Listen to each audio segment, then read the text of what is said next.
Hello, welcome to Rich Life Inside မြန်မာအောင်မြင်သူတွေစုစည်းရ Rich Life Inside မြန်မာရဲ့ကြိုဆိုပါနဲ့ကျွန်တော်ဒီနေ့ပြောမှာတော့dividend stock နဲ့ non-dividend stock ဘယ်ဟာပိုကောင်းလဲဆိုတော့ဘယ်ဟာမျိုးဘာကွာလဲဆိုတော့ပြောမှာဖြစ်ပါပဲအဲဒီတော့ let's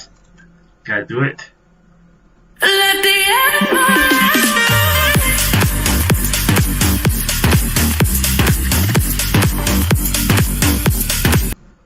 Okay, dividend နဲ့ non-dividend stock မှာဆိုရင်dividend paying stock ရှိတယ် dividend မ paying stock ရှိတယ်မျိုးပေါ့ဘာတွေကွာလဲဆိုတော့ dividend paying stock ကstable ဖြစ်တဲ့ company ပိုများပါတယ်ဥပမာဆိုရင် Coca-Cola တို့ Pepsi တို့အဲ့လိုမျိုး stock တွေဆိုရင် food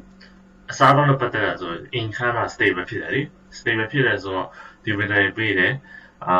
dividend မပေးတာကြောင့် income versus growth လို့ခေါ်တယ် dividend မပေး stock ကြောင့်အရင်တနေ့တိုးတက်နှုန်းကအရင်မြန်တဲ့ company ဥပမာဆို Facebook ဆိုရင်စတာကြီးကအရင်မြန်တယ်သူ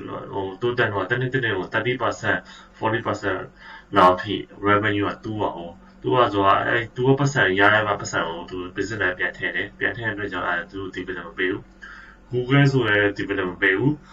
Amazon ဆိုရင် dividend မပေးဘူးAlibaba ဆိုရင် dividend မပေးဘူး dividend မပေးတဲ့ stock တွေအများကြီးပါ Apple ကတော့ dividend ခုစပေးပြီအရင်ကတော့ dividend မရှိဘူး Apple က dividend နည်းပါတယ် dividend မတော့ရှိရဆိုရင်Google မှာရှာကြည့်တော့သိပါတယ်အားလုံးဘယ်လိုလုပ်မလဲဆိုတော့ Apple ကိုအလွယ်ဆုံးနည်းနဲ့ပြောပြနော်တခြားနည်းနဲ့ရှာကြည့်ရတယ်ဒါပေမဲ့ဘယ်မှာဒီအတွေဘယ်နေရာကိုကြည့်ရအောင်ဆိုပြီး Google သွားတယ် Google သွားပြီး Apple Store ဆိုပြီးတော့ရိုက်ထည့်တယ်ဆိုပြီး Apple Store 204ချက်ဖြစ်ပါပြီဒီဘယ်ကဘယ်လောက်လဲ 1.43% ရှိတယ် 1.43% ဆိုတာ100ဘိုးဝယ်ထားမှဆိုရင်တစ်ချက်43ရက်ပြန်ရတယ်ပေါ့နဲပါတယ်ဒီဘယ်နဲတယ်ပါဘယ်လိုဆိုတော့ Apple ကလည်းcompany ကstable ရလည်းဖြစ်သွားပြီဒါပေမဲ့သူဆက်ပြီးတော့ growing ဖြစ်နေတဲ့ company ဆက်ပြီးတော့တိုးတက်နေတဲ့ company ဆိုတော့ company ရဲ့ policy ပေါ်မှာမူတည်ရယ် company ရဲ့ stage ပေါ်မှာမူတည်ရယ် company မျိုးရှိရယ်beginning startup phase ပြီးရင်growth phase ရှိပြီးနောက်မှ mature phase ဖြစ်ဆိုရယ် company ရှိမှာ mature ဖြစ်တဲ့ company ကြောင့်revenue က 10% လောက်ပဲ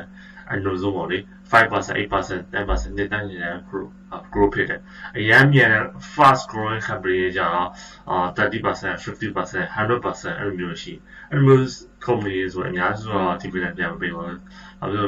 company က fast growing ဖြစ်တဲ့အတွက်ကြောင့်အရင် expansion လုပ်မဲ့အတွက်ကြောင့်အဲ့ပတ်စံတွေပြန်တုံးတယ်ဒါပေမဲ့ company ကမဟုတ်တော့တချို့ company မကောင်းဘူးဆိုရင် dividend မပေးဘူးပတ်စံမရှိဘူးပေးစရာ dividend မရှိဘူးအဲ့တော့company ပေါ်မှာမူတည်တယ်ဒါများတော့အဖြစ်ဒါတော့ရမ်းမြန်တယ်ဆိုရင် grow ဖြစ်တဲ့ company ဆိုပတ်စံမပေးဘူးပြီးတော့ပတ်စံမရှိတဲ့ company ဆိုပတ်စံမပေးဘူးstable ဖြစ်ပြီးတော့ profitable ဖြစ်ပုံမှန် consistent ဖြစ်တဲ့ company ဆိုရင်dividend ပေးရ dividend ပေးရဆိုတာအကြောင်းရင်းရှိရပေးရဆိုတာ investor ကိုဖိတ်ခေါ်ပါလေ investor မျိုးရှိရပေါ့Apple ဆိုကြည့် Apple dividend စပေးရမကြသေးဘူးအရင်ကဆိုလုံးဝပေးဘူး Apple ကbillion dollar နဲ့ cash အများကြီးရှိတယ် US government နဲ့အများကြီးချက်တာဆိုတော့investor တွေပြန်ပြီးတော့ dividend ပြန်ပေးရinvestor ရတဲ့ company စထောင်မယ်ဆိုရင် IPO လာရှိ initial public offering IPO initial public offering မှာဆိုရင်စကြတဲ့ company ကိုစတီထောင်တဲ့ share တွေပါရှိတာ share တွေဝယ်တာ investor ရပတ်စံထည့်တာကြားလာပြီဆိုတော့stock share ဈေးတက်တော့ပျော်အောင်ပေါ့လေပျော်ရောင်းတဲ့လူရောင်းကြတယ်တချို့ကြောင့်လည်းကြာပြီးအတွက်ကြောင့် dividend လိုချင်တယ်အဲ့လိုမျိုးကြောင့်share holder တွေပေါ်မူတည်ပြီးတော့ company က dividend ပေးကြတယ်initial public offering ခေါ်တည်ကြရင်ပုံပြီး Google ရှာကြည့်ရပါတယ် initial public offering ဆိုပြီးတော့အဲ့ဒါပါပဲ dividend income versus growth ခေါ် dividend stock ကြောင့်ဘာအတွက်ကောင်းလဲဆိုတော့ retire လုပ်တဲ့လူတွေကောင်းတယ်အသက်ကြီးအသက်40 50 မဟုတ်ပါဘူးဥပမာဆိုရင်တင်ရင်ချင်းအသက်30မှာ retire လုပ်ချင်ဆိုရင်dividend နဲ့ပတ်သက် stock တွေ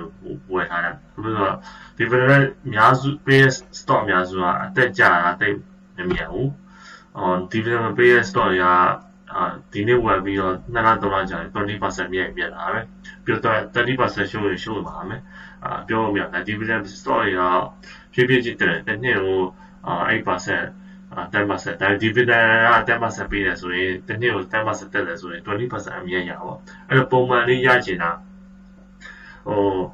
ပြီးတော့ gambling ပေါ့လေ dividend stock ကြောင့်လား investor တွေခေါ်ဘာလို့သူကတိတယ်ဒီတစ်နှစ်ဝယ်ထားတယ်မှာ1000ဝယ်ထားတယ်မှာ7% ရမှာဆို7% ရပါပဲကျန်တဲ့ capital gain ကြောင့်ဒါ bonus ပေါ့လေ dividend မပေး stock ဝယ်လို့ကြောင့် speculation များပို့ပြီးတော့long term တပုံမျိုးပေါ့လေအဲ့ဒါပါပဲဗီဒီယိုတွေချို့ကြပြောကြတယ်ဗီဒီယိုကြည့်တာတိတ်ပြီးမကြည့်ဘူးလေမကြည့်ဘယ်လိုလုပ်ရမလဲဆိုတော့ပြပါမယ်ဒီမှာကြည့်ပါဗီဒီယိုမကြည့်ဘူးဆိုရင် YouTube မှာဆိုရင်ဗီဒီယို resolution ဆိုပြောင်းရတယ်ဒီမှာ Okay let's see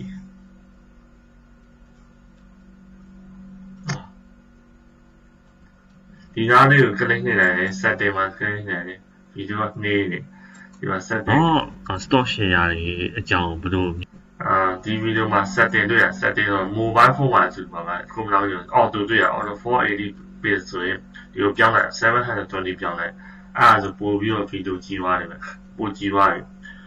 ဗီဒီယိုကြည့်လို့မရဆိုinternet မကောင်းရင်သူက short ပြီး quality short လာတယ် internet ကောင်းလို့ဆိုရင်အများကြီးတင်လို့ရတယ်အဲ့ဒါပါပဲOkay ဆို question ရှိ comment ပေးတာပါနောက်ဒီဗီဒီယိုမှာထပ်ပြီးဖြေပါမယ်နိုင်ငံခြားမှာ stock ဝယ်ခြင်းတွေနိုင်ငံခြားမှာနေတဲ့လူတွေကUS stock တွေဝယ်လို့ရဖို့များတယ်ကိုရမှာလို့စင်ကာပူလို့မလေးရှားမှာနေလို့ဝယ်ဖို့များတယ်ဗမာပြည်မှာတော့နိုင်ငံခြား stock ဝယ်ခြင်းတော့အခုအဆင်ပြေသေးပါဘူးဘာလို့ဆိုတော့ infrastructure အဆင်မပြေဘူးဒီငွေရဲ့အတွင်းထုတ်ရတဲ့အဆင်ပြေလို့အဲ့တော့အမျိုးတွေပါရှိရဆိုအမျိုးတွေစီကနေပြီးတော့အကောင့်ဖွင့်တာပါဖွင့်ပြီးတော့သူဆက် trade လုပ်ရတယ်နိုင်ငံခြားမှာမျိုးရှိရပေါ့လေအဲ့တော့စင်ကာပူရှိပြောပါစင်ကာပူမှာအကောင့်ဖွင့်ခြင်းဆိုရင်အခုပြောတာအခုကဘယ် company ကောင်းလဲဆိုတာတင်ကြီးကို share လုပ်ပေးမယ်စင်ကာပူဆိုရင်စင်ကာပူမှာဆို share လုပ်ပေးမယ်ကျန်တဲ့နိုင်ငံမှာဆိုရင် Google ရှာကြည့်ရ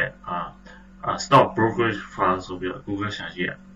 stock broker ဆိုရှာကြည့်တာကုမ္ပဏီထွက်လာတာပဲအဲ့ဒါ review မှာဖတ်ကြည့်ပါလေအခုဒီလိုလည်းပြောရမှာ comment ပေးတာပါဆိုတော့ okay ကိုနဲ့7နှစ်ဖြစ်ဖြစ်